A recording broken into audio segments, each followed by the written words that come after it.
അന്ന് ലാലേട്ടന്റെ എപ്പിസോഡിൽ ആദില നൂറ ഇഷ്യൂവിൽ നമ്മുടെ ലക്ഷ്മി ഒരു പരാമർശം നടത്തിയിരുന്നു. ഇങ്ങനെയുള്ളവരെ, അതായത് ആദില നൂറ എന്നിവരെ പോലുള്ളവരെ തന്റെ വീട്ടിൽ കയറ്റില്ല എന്നും താൻ ആ ഒരു കമ്മ്യൂണിറ്റിയെ അംഗീകരിക്കുന്നില്ല എന്നും, ഇല്ല എന്നുള്ള ഒരു പ്രസ്താവന അല്ലെങ്കിൽ ആ ഒരു വാക്ക് ഭയങ്കര പ്രശസ്തമായിരുന്നു. ആ ഒരു എപ്പിസോഡ് വന്നതിന് ശേഷം ലക്ഷ്മി പറഞ്ഞത് അത് ഒരുപാട് ചർച്ച ചെയ്യപ്പെട്ടു. ലക്ഷ്മിക്കെതിരെ സംസാരിച്ചവരുമുണ്ട്, ലക്ഷ്മിയെ സപ്പോർട്ട് ചെയ്ത് സംസാരിച്ചവരുമുണ്ട്. കാരണം എല്ലാവരും ഈ ആദില നൂറ എന്നിവരെ മാറ്റി നിർത്തി അവരുടെ കമ്മ്യൂണിറ്റിയെ സപ്പോർട്ട് ചെയ്യുന്നവരാണ്. കാരണം എന്നെ സംബന്ധിച്ച് ഞാൻ സപ്പോർട്ട് ചെയ്ത ആളാണ്. കാരണം ഇത്തരം ആദില നൂറ എന്നിവരെ നോക്കിയിട്ടല്ല ആ ഒരു കമ്മ്യൂണിറ്റി. കാരണം ഒരു സമൂഹത്തിൽ നമ്മൾ ജീവിക്കുമ്പോൾ പലതരം ആൾക്കാരുണ്ട്.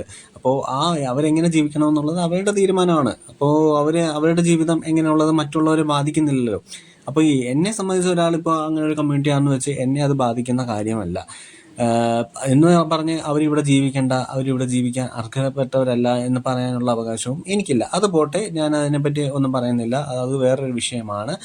പക്ഷേ അന്ന് എതിർത്തെങ്കിലും ഇന്ന് ആ ഒരു എപ്പിസോഡിന് ശേഷം ആദില നൂറയെ മോഹൻലാല് നമ്മുടെ ലാലേട്ടന്റെ വീട്ടിൽ കയറ്റും എന്ന് പറഞ്ഞതിന് ശേഷം, അല്ലെങ്കിൽ പ്രേക്ഷകർ സപ്പോർട്ട് ചെയ്യുന്നു എന്ന് പറഞ്ഞതിന് ശേഷവും ആ ഒരു ആദിലയുടെ പെരുമാറ്റം അല്ലെങ്കിൽ നൂറയുടെ പെരുമാറ്റം വളരെ മാറ്റം സംഭവിച്ചിട്ടുണ്ട്. അവർ ആ ബിഗ് ബോസിന്റെ റൂളൊന്നും പാലിക്കുന്നില്ല, പ്രത്യേകിച്ച് ആദില. കാരണം അവരുടെ യഥാർത്ഥ മോഹം, അതായത് അഹങ്കാരം നിറഞ്ഞൊരു മോഹം ഇപ്പം കാണുന്നുണ്ട്.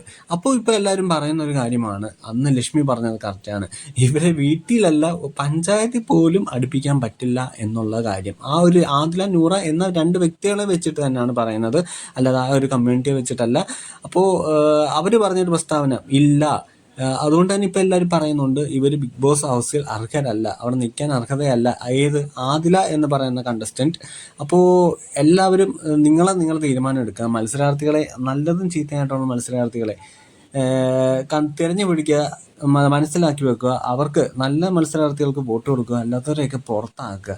ഈ ആദില നൂറ എന്നൊക്കെ പറഞ്ഞാൽ ഇപ്പോൾ ആദിലയൊക്കെ ഭയങ്കരമായിട്ട് അഴിഞ്ഞാടി എന്തൊരു വെറുപ്പിക്കലാണ്, ഭയങ്കര വെറുപ്പിക്കലാണ് നടത്തിക്കൊണ്ടിരിക്കുന്നത്. അപ്പോൾ സ്വാഭാവികമായിട്ടും ഇപ്പോൾ ലക്ഷ്മിയുടെ വാക്കുകൾ എല്ലാവരും ഏറ്റെടുത്ത് കഴിഞ്ഞു. ഇവരെ അടുപ്പിക്കില്ല എന്ന് തന്നെ, ഇല്ല എന്നുള്ള പദം ഭയങ്കര അർത്ഥമുണ്ട് കേട്ടോ.